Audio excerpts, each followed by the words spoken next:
بسم اللہ الرحمن الرحیم۔ جیسا کہ پچھلی ویڈیوز میں بیان کیا جا چکا ہے کہ نرگسیت ایک ایسی روحانی یا نفسیاتی بیماری کا نام ہے جس میں انسان اپنے آپ کو دوسروں سے بہت بالا تر سمجھتا ہے، خود پرستی اور تکبر کا شکار ہوتا ہے، دوسروں سے اطاعت چاہتا ہے اور دوسروں کا احساس نہیں رکھتا۔ آج کا موضوع نرگسیت کی اقسام کے بارے میں ہے۔ ماہر نفسیات تھیوڈور ملن نے 1996 میں نرگسیت کی اقسام کے بارے میں لکھا۔ انہوں نے اس کی 4 اقسام بتائیں۔ نمبر 1، دی انپرنسپلڈ نارسسسٹ۔ یہاں انپرنسپلڈ سے مراد بے اصول شخص ہے۔ ایسا شخص دوسرے لفظوں میں بے ضمیر کہلایا جا سکتا ہے، جو حق اور باطل میں تمیز نہ کرے۔ ایسا شخص نتیجتاً دوسروں کو دھوکہ دیتا ہے اور ان کا استحصال کرتا رہتا ہے۔ اس سے یہ خود کو اس بات کا یقین دلاتا ہے کہ وہ دوسروں سے زیادہ عقل مند اور برتر ہے۔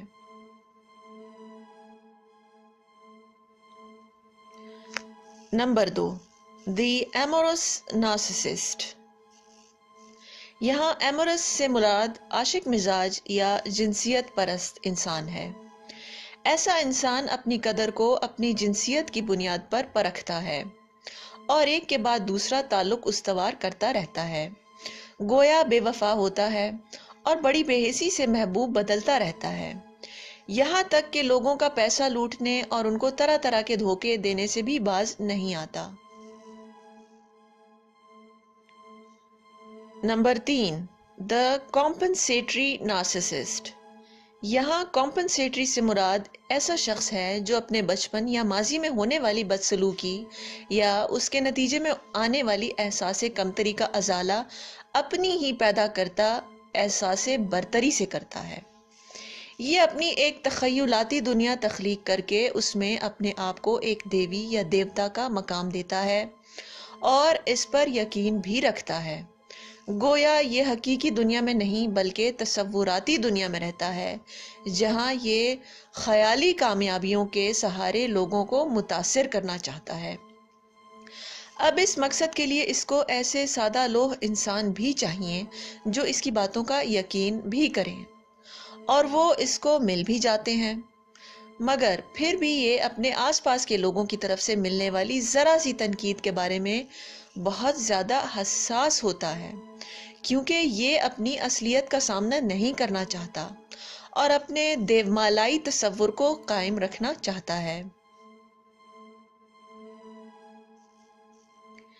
نمبر 4، دی ایلیٹسٹ نارسسسٹ۔ یہاں ایلیٹسٹ سے مراد ایسا شخص ہے جو اپنے آپ کو بہت خاص سمجھے اور اسی لیے دوسروں کے اوپر اپنی حکمرانی کا حامی ہو۔ یہ شخص بھی کمپنسیٹری نارک سے ملتا جلتا ہے، کیونکہ اس نے اپنے ذہن میں اپنا جو دیومالائی تصور قائم کر رکھا ہوتا ہے اس کا حقیقت سے دور دور تک کوئی تعلق نہیں ہوتا، یعنی یہ محض ایک عام اور اوسط درجے کا انسان ہوتا ہے، مگر یہ اپنی خوبیوں اور کامیابیوں کو بہت بڑھا چڑھا کر پیش کرتا ہے، یہاں تک کہ ایسے کارناموں کو بھی اپنے نام کرنے کی کوشش کرتا ہے جو اس نے کیے ہی نہیں، بہت جھوٹ بولتا ہے اور اپنی خوبیوں کی تشہیر کرنے میں بہت ماہر ہوتا ہے، لیکن پھر بھی یہ اپنے ارد گرد کچھ سادہ لو افراد کو متاثر کرنے میں کامیاب ہو ہی جاتا ہے۔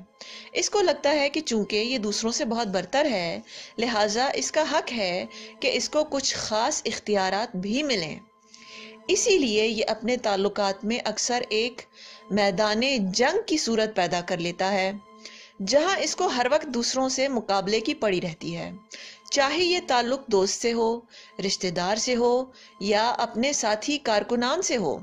اس مقابلے کا مقصد ہر صورت میں اپنی برتری جتانا ہوتا ہے، چاہے اس کے لیے کچھ بھی قیمت ادا کرنی پڑے یا کیسا ہی ذریعہ کیوں نہ اختیار کرنا پڑے۔ اس کی احساس برتری کا نتیجہ یہ ہے کہ یہ نہ کسی کی سنتا ہے اور نہ ہی کسی کی ہدایات یا نصیحتوں پر عمل کرتا ہے، غرض اپنے آپ کو تمام قوانین سے بالا تر سمجھتا ہے۔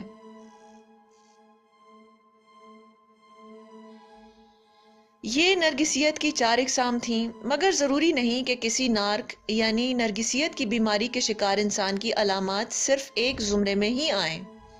یہ بھی ہو سکتا ہے کہ ایک ہی وقت میں وہ 2 یا 2 سے زیادہ زمروں میں شمار ہوتا ہو۔ ہر شخص کی علامات مختلف ہو سکتی ہیں۔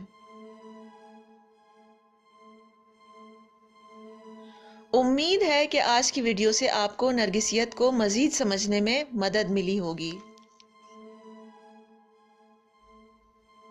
آپ کی توجہ کا شکریہ۔